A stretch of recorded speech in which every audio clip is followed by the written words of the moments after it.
Hi, good morning. My name is Montserrat Mata, and I work for Avance under the Well Together initiative, and I provide education and support services to family in West Dallas and Pleasant Grove area, has another parts of Dallas County. Welcome to our symposium, and we appreciate it to enjoy. Today, we have the presenters from Rosas Rojo, Aide Granados, who's going to talk about how a mental illness, a physical illness, I'm sorry, can be until mental illness. Thank you, Aide. Thank you, Montserrat, and thank you, Avance North Texas, for this invitation. I am so happy to share with you. Um, from my experience as a cancer survivor and also as a founder of a nonprofit educating Hispanic women in North Texas about wellness and cancer prevention. And definitely one of the pillars that we are covering when we are talking about wellness education is mental health, and of course, rooted in the physical health that we have. So thank you so much for this invitation, and then I'm going to share some ideas, some even exercises that maybe you can do at home or in your office later when you after you watch this presentation. So, and then if you have, of course, any questions, I'm going to just put in the chat, or maybe Monse, you can share with them my email. So more than happy to receive comments and questions and feedback in order to learn together. So that's the most important thing, just to share and learn together about this important topic. And when I received the question, how can a physical illness lead to a mental illness? First of all, I was just thinking that as a disclosure, I am not a doctor, and also I am not a psychologist. I'm a certified health coach and a cancer survivor myself. So I'm gonna share from my experience and my work, and definitely let's team up in this specific topic with health professionals in order to find more and learn more about how we can be healthier physically and mentally um, speaking. So thank you so much for being here and sharing this presentation with me. So first of all, let's think about this question. What is opening the door to my negative thoughts? Right? What is opening the door to my negative thoughts? Because when I'm talking about mental health, according to Mayo Clinic, we are talking about my thoughts, of course, my emotions, but also my behavior. Right? I mean, it's all connected. If my thoughts, my emotions, and of course my actions are allowing me to function on a day-to-day basis, I can say that I have mental health. Of course, I can have mental concerns. All of us, we have mental concerns. But when I realize that my thoughts, my emotions, and my actions are not allowing me to function on a day-to-day basis, that's a warning, a very important warning that I just have to say, well, stop, right? And then let's ask for help. So, but let's go to the roots. What is opening the door to my negative thoughts? And then we will be talking about emotions and actions, of course. What is the cause? What is causing that I'm thinking in a negative way? And according to Martin Seligman, a psychologist from University of Pennsylvania, father of positive psychology, he says that there are four main, I would like to think about a key, right, to my door. Key to my negative thoughts. The first one is uncertainty, and then we have false expectations, and then fear. If I'm living in a fear and something that is causing me to be fear, and the fourth is lack of health and wellness. So, and I just put it in a, like more in a bold, with bold kind of letters. Lack of health and wellness can lead to negative thoughts. And then this is the main door that is going to be open in order to talk about mental health. And I want to invite you to think about a day, a time in my life where when I don't, maybe I was just sick, right? I mean, I didn't have enough health to do what I wanted to do, right? And I don't feel well. So it could be maybe I just got a virus, a cold, right? It could be maybe that I was sick with COVID-19 in the last year, or maybe right now. Maybe when I was doing exercise and then I injured myself and I couldn't walk for, I don't know, a week or 2 weeks, or maybe I had a surgery. So any kind of situation when my health was compromised. So let's think about it, and if you can just put it down in a piece of paper. And I would like to make this exercise, yes, with my cancer journey. I had right up some months with my health very compromised. My health was very compromised, but even today, 8 years from my cancer diagnosis, I'm still dealing with lack of health in some ways, right? Because I am a cancer survivor. And also, I'm going to be thinking about 3 years ago that I got the flu. I think for the first time, because I don't remember any other time in my life that I was so sick and I feel so bad because of the flu, right? So I'm going to think about these two situations, that lack of health and wellness was creating and provoking negative thoughts in my life.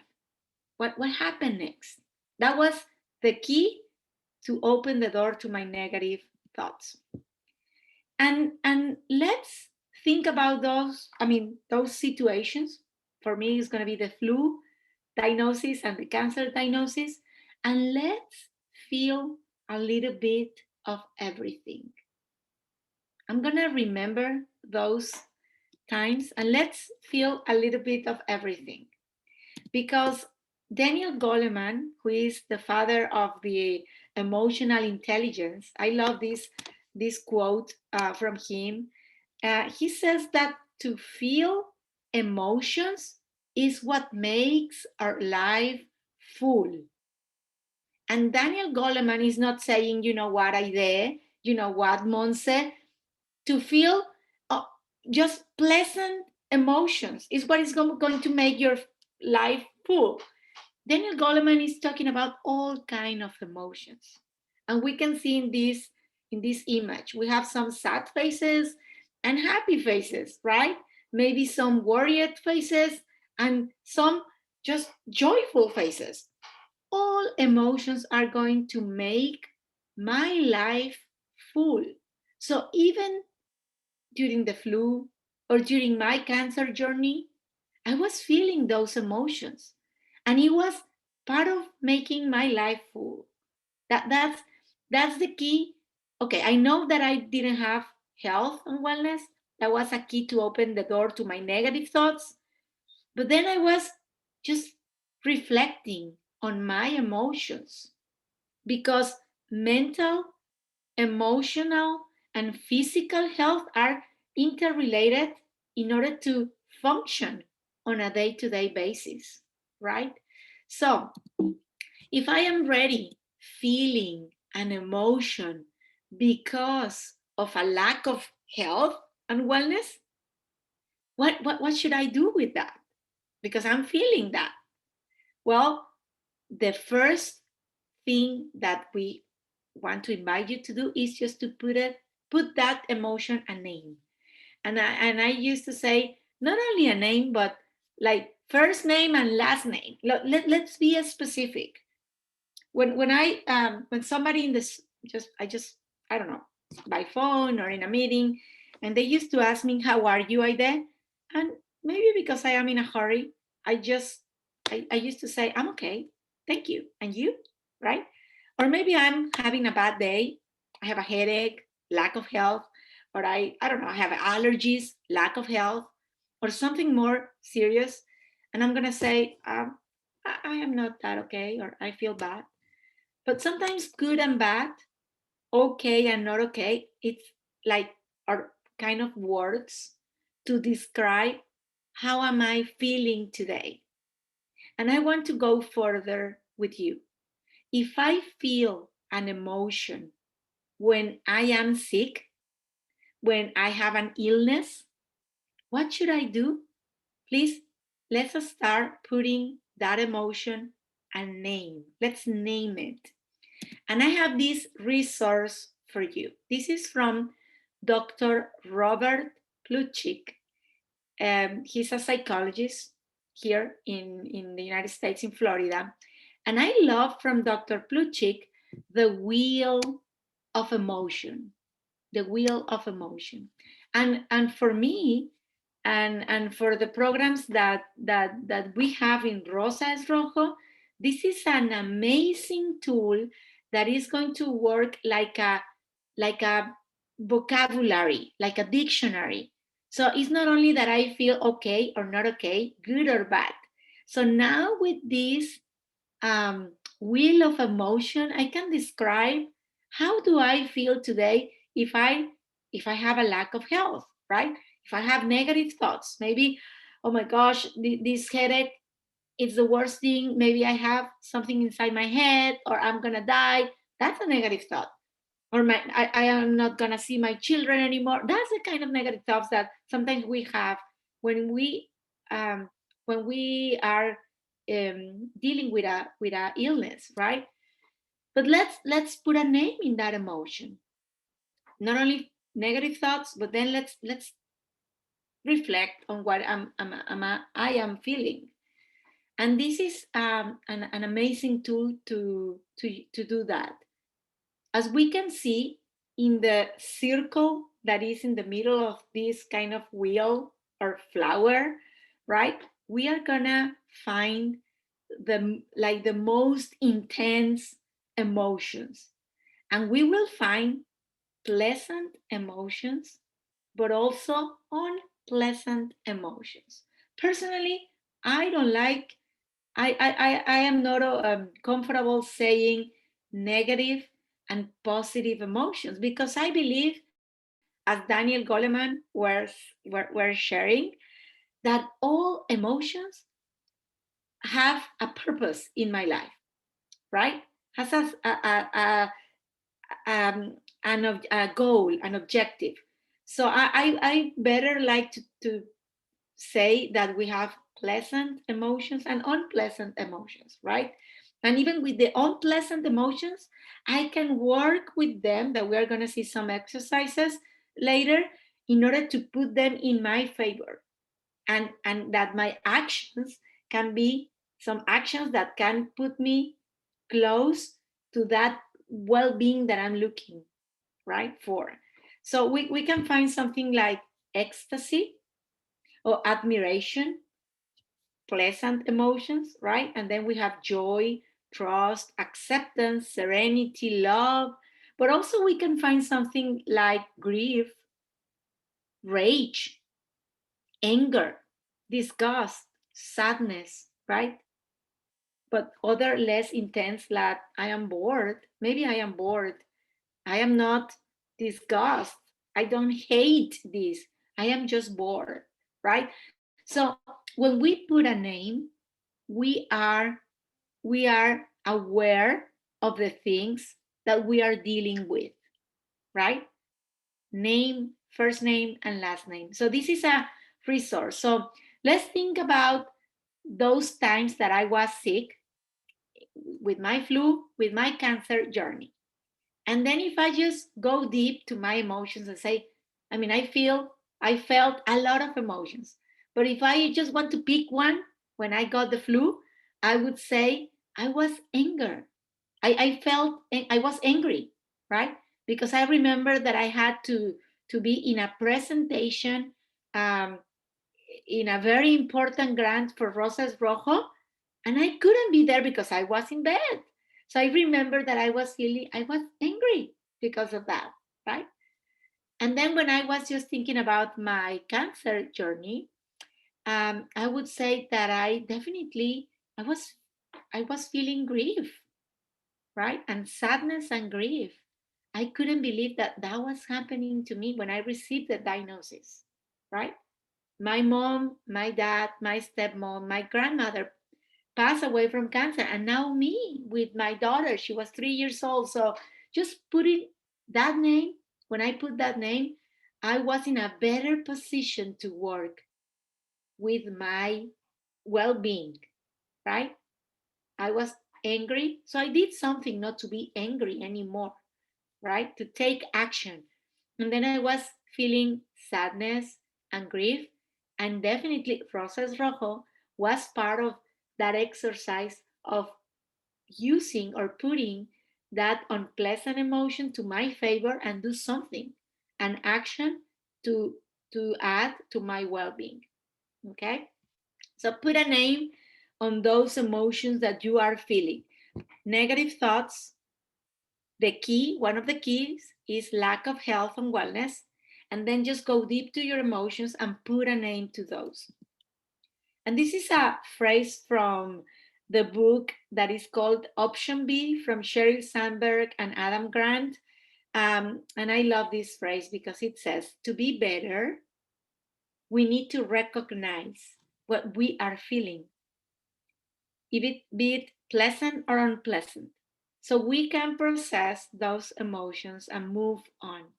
If we don't, if we don't put a name, if we suppress or ignore those feelings or emotions, we will end up trapped in them for a long period of time.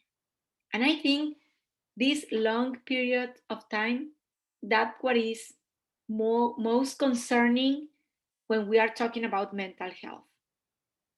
Okay, I am not saying that as a psychologist. I'm saying that as a person dealing with illnesses, and also as a certified wellness coach, and working with mental health and physical health and positive thinking as part of our wellness model in Rosa es Rojo.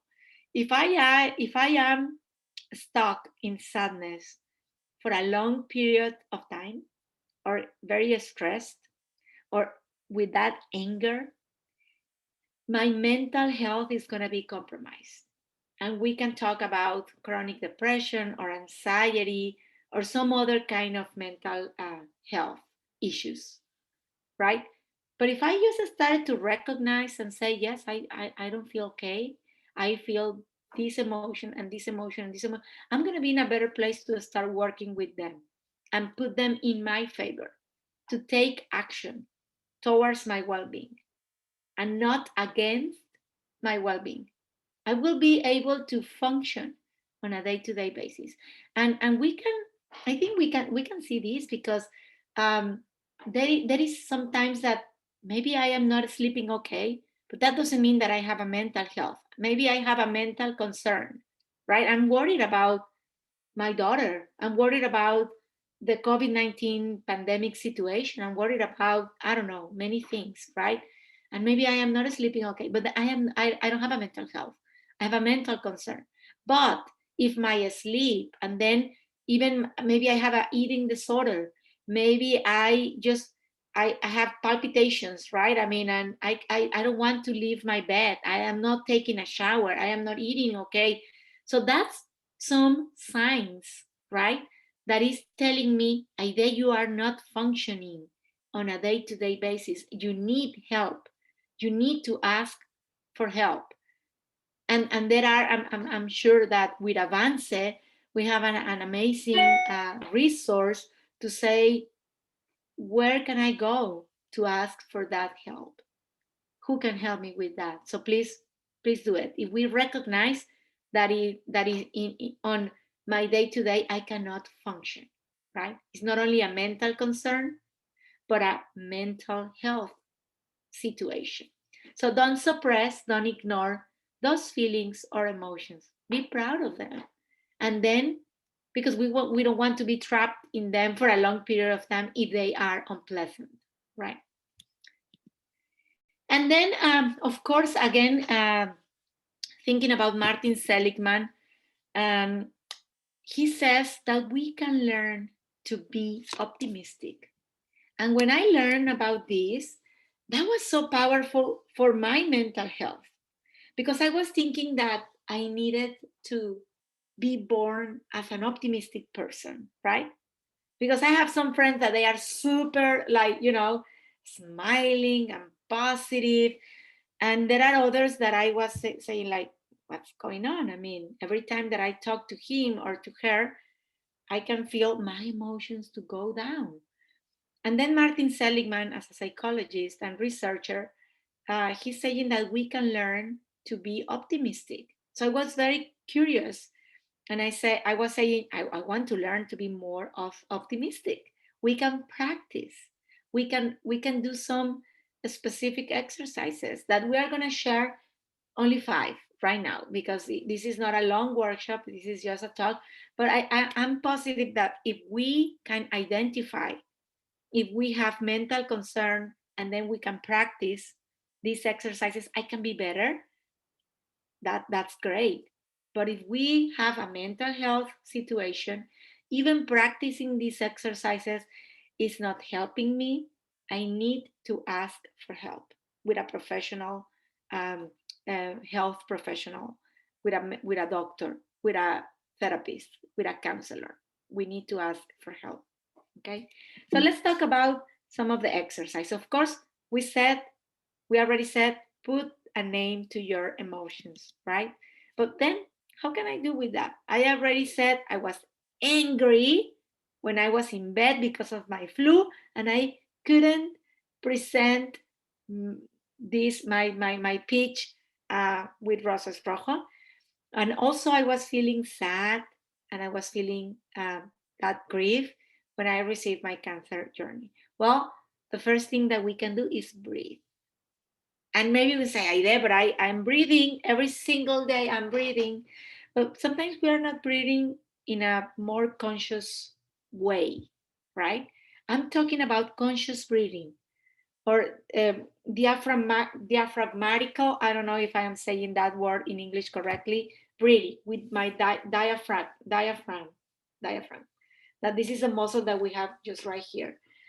And there is another, uh, there is a doctor that is called Andrew Weil, that I love the way that he teaches how to breathe more consciously. That he invited the people to inhale for 4 seconds, with my stomach, inflating my stomach, right? Not only my shoulders, and then just hold that breath for, and then just hold it for 5 or 6 seconds, and then exhale in 8 seconds. Okay, and we can repeat that exercise first 4 times a day, in the morning, maybe 4 times in the night before sleeping, and then we can just go to 8 times a day or 10 times a day. He doesn't recommend more than that, because this is a deep breathing exercise, and sometimes we can be dizzy. Maybe we are not used to that, but we can do it like 4 seconds. Inhale, hold for 5, and then exhale in 8.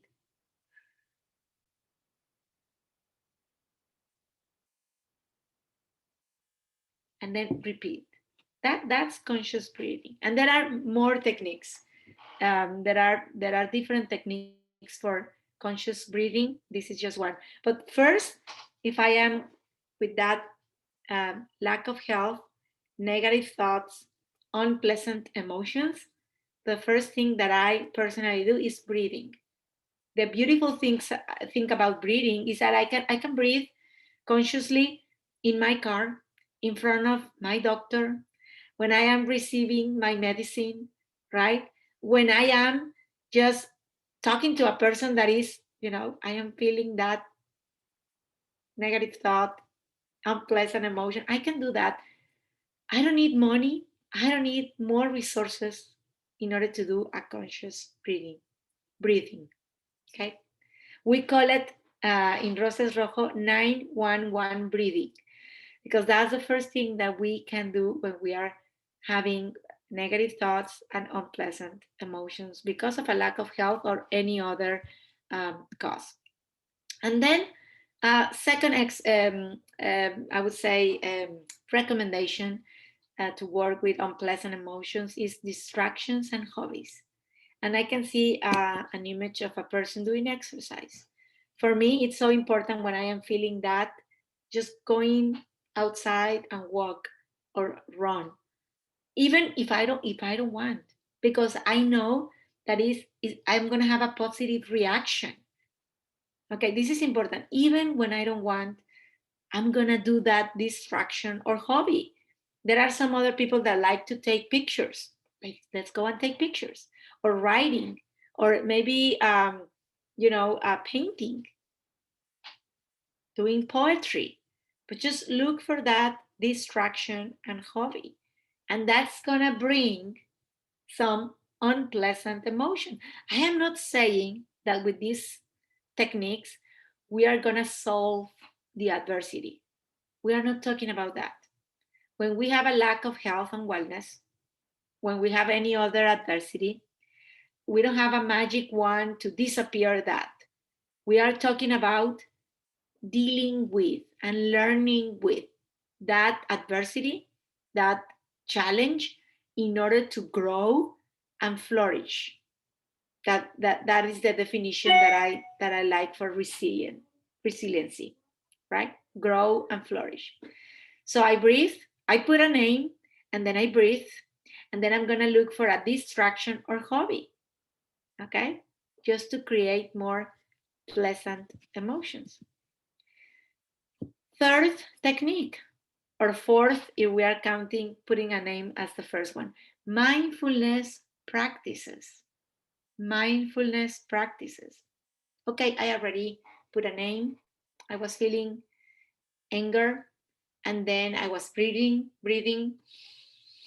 with conscious and conscious way, and then I went for a walk or a run. But also I can do a mindfulness practice, maybe a meditation. There are people who likes to meditate. Maybe praying.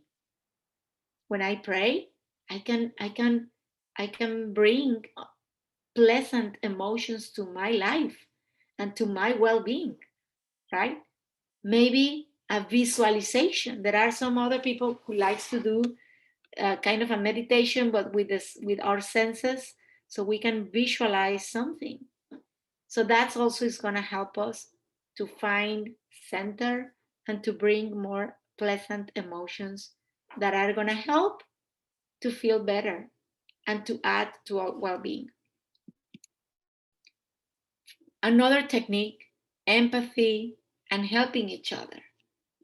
Okay, if this is the time, maybe I can go and help others in a very specific way.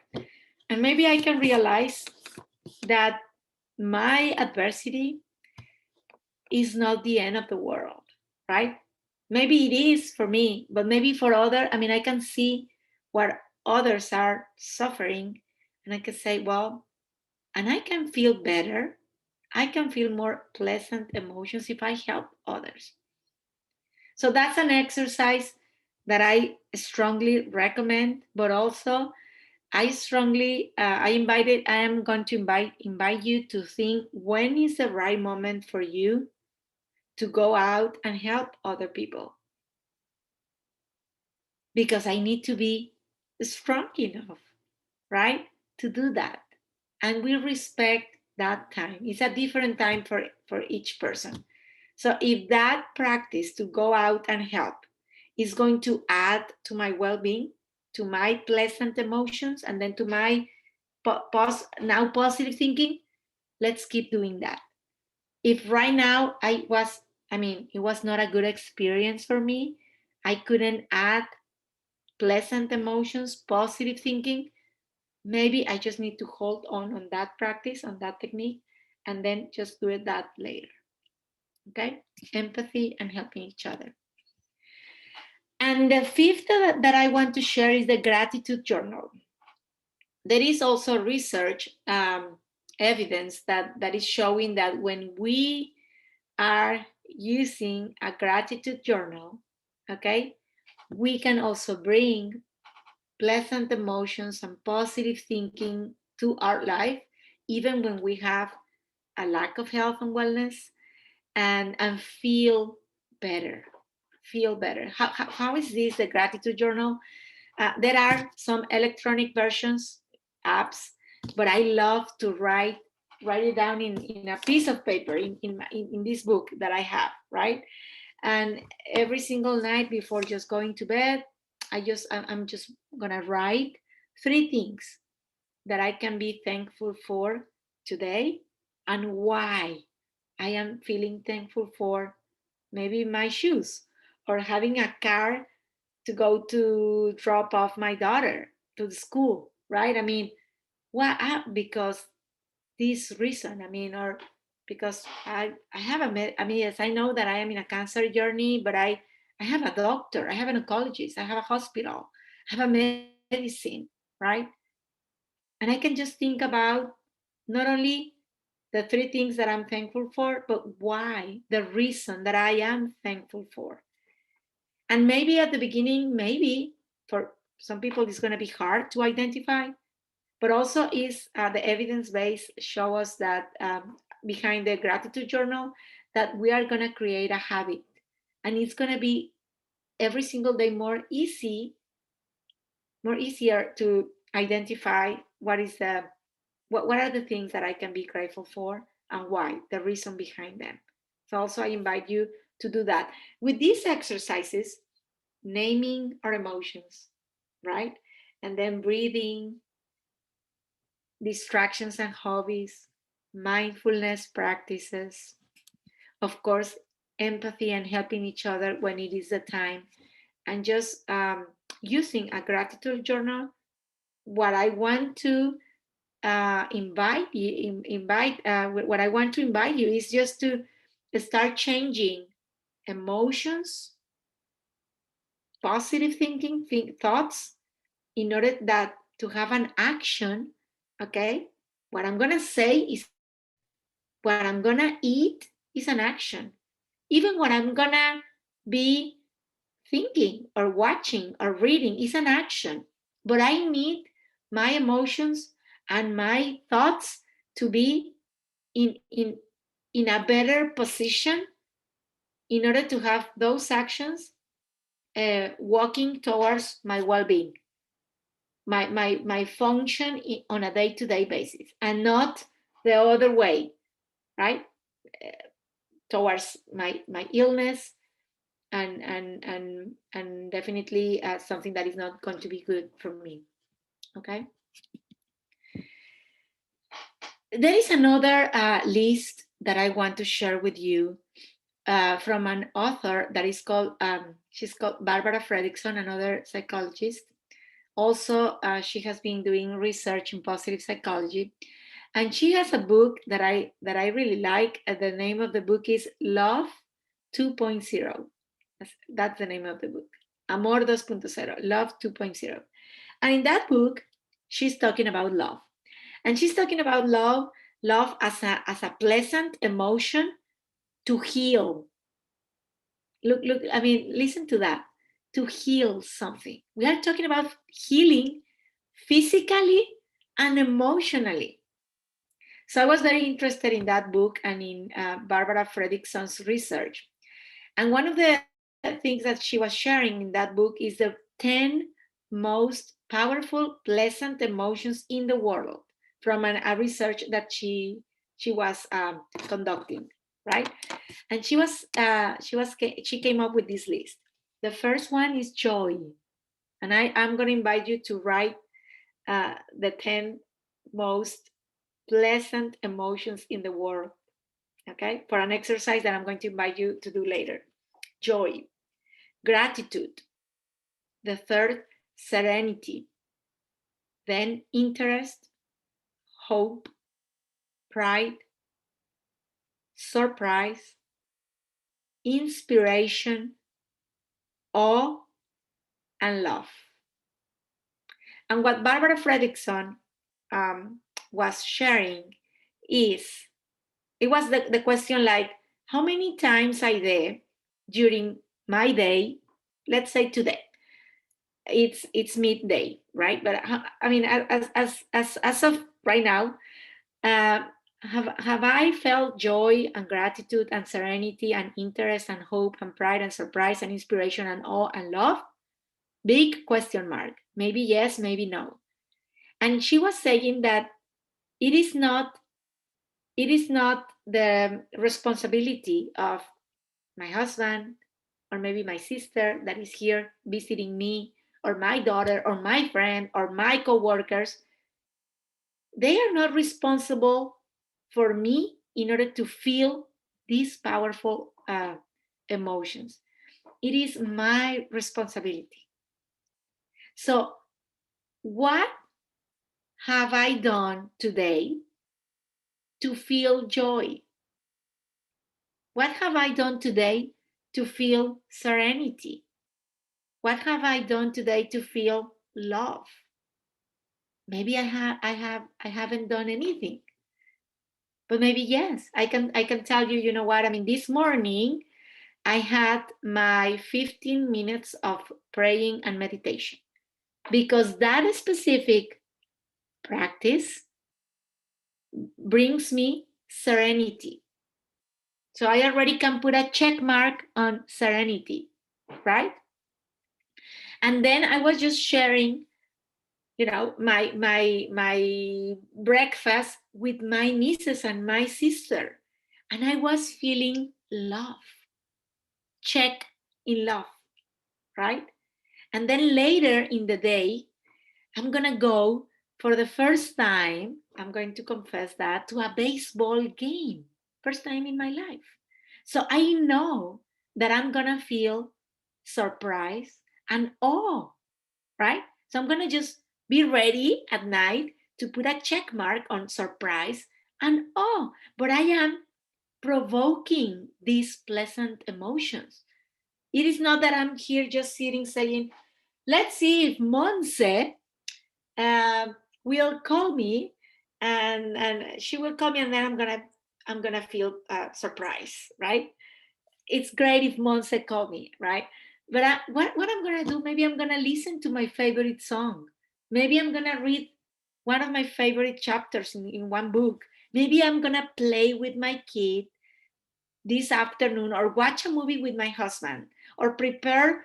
And different activities is going to bring different pleasant emotions to everyone. Maybe praying, I was saying, for me, brings serenity, but maybe for Monse, it's going to bring inspiration, right? Or listening to my favorite music, for me, is joy, right? Joy. Even I maybe I can dance. But for other people, just listening to the music can find, I don't know, pride. I'm proud of the music that and that's okay. Just my invitation is, let's think what I'm going to do today to bring the 10 on, I mean, pleasant emotions to your life. And this is an exercise that I love to do with kids.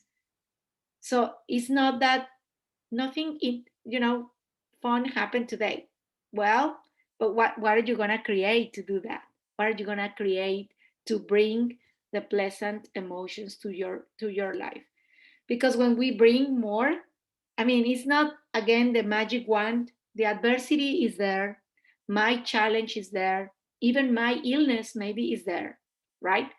But I am feeling more pleasant emotions, even if I don't want, right?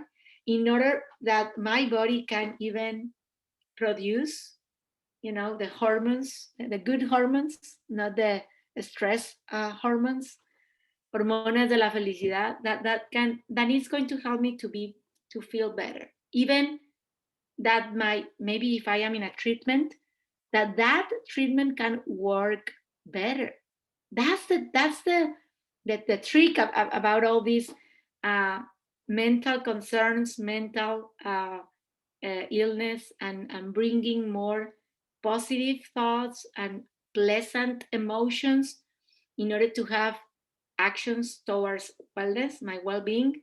And also that if I am in a treatment, if I am taking some medicines, if I am going under surgery, even my recovery, even my treatments can work better. And it's not something that I am saying. Yes, I can say it as a cancer patient, but also evidence-based shows that this is happening.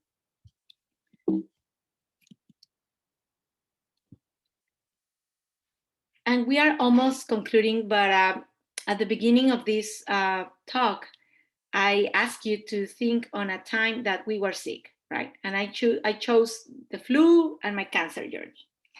And one invitation that I just I want to challenge you to do, and we identify at the beginning some of the unpleasant emotions that we were feeling. I confess that I was angry and super sad. I was feeling grief, right? But then when we were learning about that we can learn to be optimistic and practicing all these techniques, at the end, we can choose to learn and grow, and to grow and flourish, right? And that's when we, in Rosas Rojo, we say that we are just looking into that challenge, into that adversity with red lenses, not only with rose lenses, but with red lenses, right? And I am going to invite you to find at least one thing that you learned, that you have in your now in your portfolio, that you didn't before, but thanks to that adversity, then thanks to that lack of health and wellness. One very specific lesson, I would say that after my cancer journey, I am eating better. I certified myself as a wellness coach with an institute in New York. I was studying for the first time. I founded a nonprofit here in the States. And with the flu, just looking with red lenses, that I learned that to be still also is productive, because I was reading and I was preparing myself better for the next pitch, for the next challenge that we won that time. So even with that lack of health and wellness can bring us, unpleasant emotions, then we're going to practice all the techniques that we were sharing in this talk. At the end of the day and at the end of the month, I invite you to put the red lenses and say, what can I learn? How I can grow? How can I just flourish thanks to that challenge, thanks to that adversity? And I want to finish with this quote from Martin Seligman. Life causes the same setbacks, challenges, adversity for optimists and pessimists. However, optimists know how to take better advantage of them. So, in which side would you like to be? Would you like to be an optimist? Would you like to be a pessimist? It's up to us. We need willpower. We need to practice, of course. And if we realize that we cannot do it, that we cannot function on a day-to-day basis, we always can ask for help. We always can ask for help. So thank you so much for being here today, sharing this topic. And thank you, Monse and Avance, for creating places. Thank you, Aide. Thank you so much. I really appreciated this information. that you brought us here on Avance, and it's a great to use for people out there who are going through a situation like this, you know. I hope the audience that can practice this information, the exercise. I love the 10 most powerful pleasant emotions. Right now I was putting attention on that, and I was like, oh my God. So I didn't know we can do that on those emotions, but I really love those exercises. Thank you so much for this information. I really appreciate it. And thanks again for Rosa Rojo to collaborating with Avance. And we hope the audience they can enjoy this presentation again. Thank you, Thank you, Aiden. Thank you, everyone. And we hope we can see you at the next symposium in July to the audience. Thank you so much.